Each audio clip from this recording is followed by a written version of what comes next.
this is also not really embarrassing, but I don't know. Let's see your way of describing it once we see it. This is a fan going after LeBron and then LeBron throwing it right back in his face. Man, you too grown for that. You too grown to cry. When are you gonna stop crying?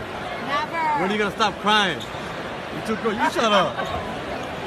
He told you to shut What? up. It is what it is. Since I got here, fam, with your hair like that, where's some mind back here, cuz? Shut up, stop crying. You lost Kyrie, you lost D-Rose, you can't keep point guard for your life. D-Rose dipped on you. Huh? Yeah, all right. We looking at no fade, fam, we looking at no fade. One of the things that he said was, is that your girl next to you? Because she's recording me. Was it his girl? Was it his girl? Those are, I don't like the entitled. The sound effects are dope, by the way. The entitled feeling of people sitting courtside who suddenly think that the things they yell at the television, now they could yell to the people in real life. And it comes with it this sense that you are a rich bastard with rich friends and you get to do all this stuff. Why? Because someone's dad has courtside seats. That's what it always comes down to. And he works for some soul-sucking legal firm that makes sure that kids don't have education or medicine. Oh, but we're in the Cavaliers courtside seats. Bulls. Was it the Bulls? Here's what I think about people from Chicago. Is there a bunch of Illuminatis eating Portillo's hot dog, ketchup on their hot dog? Giordano's, maybe a little Paisanos, maybe a little Giordano's again, and then we go back to Polish station. Yeah, you ever been in the Lincoln Park when they do the movies in the summer? No, haven't you been to Lincoln Park, but except the cemetery? Yeah, scary. What do you think about LeBron and this guy right here?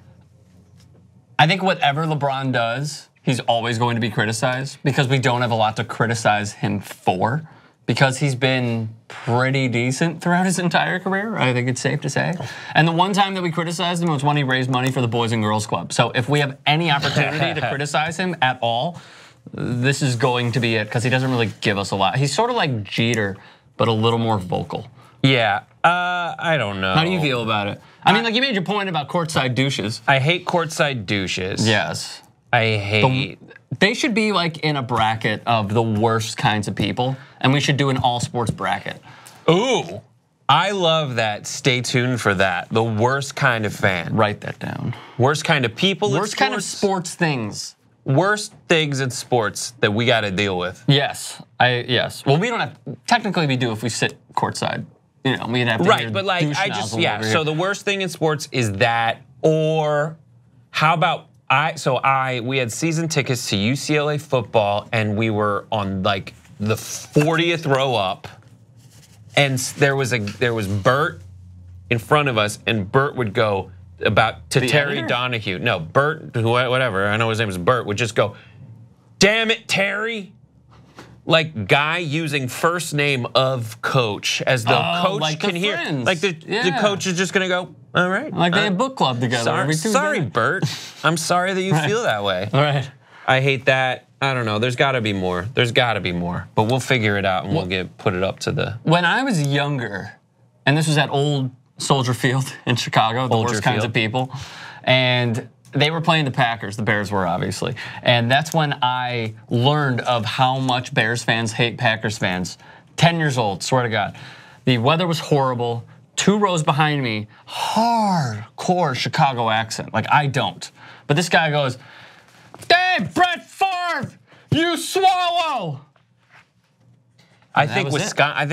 I had a similar experience at the UCLA Wisconsin Rose Bowl. Ooh. Just the word, the Wisconsin.